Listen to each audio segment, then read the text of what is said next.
Panibagong survey ang inilabas ng research ko ngayon Miyerkules tungkol sa nagbabagong pananaw sa immigration ng Canada. Sa higit 1,000 tao na na-survey, halos kalahati sa kanila o 46% naniniwalang kailangan ibaba ng Canada ang bilang ng mga pinapapasok na immigrants. What's interesting about the findings of this particular question is the areas that are more likely to be ahead of the national average are British Columbia, Ontario, and Atlantic Canada.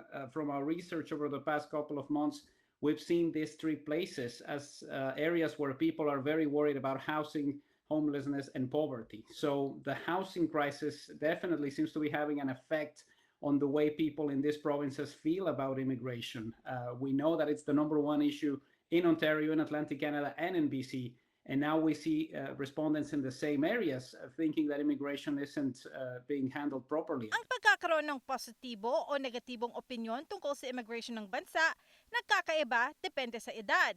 Hindi masyadong bukas sa pagtanggap ng mga migrante ang mga mas nakakatanda na na-survey, habang ang mga mas bata namang tinanong, may nakikita ang positibong epekto ng imigrasyon. We're getting close to a majority of people over the age of 35 who believe that the level of legal immigration should decrease, which is interesting because we do see a higher level of connection with the benefits of immigration with those who are aged 18 to 34. Conventional wisdom would be this is a group that is worried about housing and they're more likely to have negative views about immigration. But that is not the case. It's mostly older Canadians and middle-aged Canadians who believe that that's the problem right now. Karamihan sa mga na-survey, naniniwalang kailangan tanggapin ng mga migrante sa Canada ang kultura o values ng mga Canadian kapag nais nilang mabuhay sa bansa. Women are more likely to be supportive of the mosaic concept.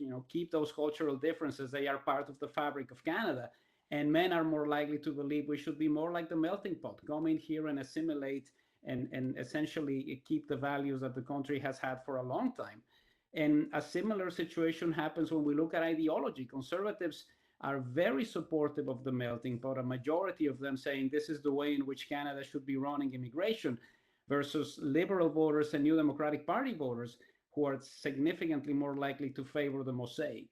It's not a surprise for liberals. This has been part of the immigration strategy of the party for decades. Makikita sa lipunan ng Canada ngayon ang paglaki ng bilang ng mga taong nagre-retiro at ang pagbaba naman sa bilang ng mga taong nagkakaroon ng mga anak.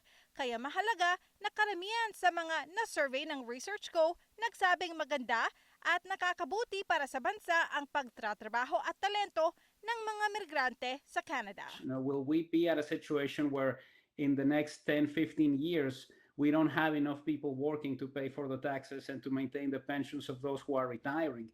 We're seeing a little bit of this happening already in places like Japan and South Korea, but it's the kind of thing that could happen in Canada without the influx of immigrants who are paying taxes and working.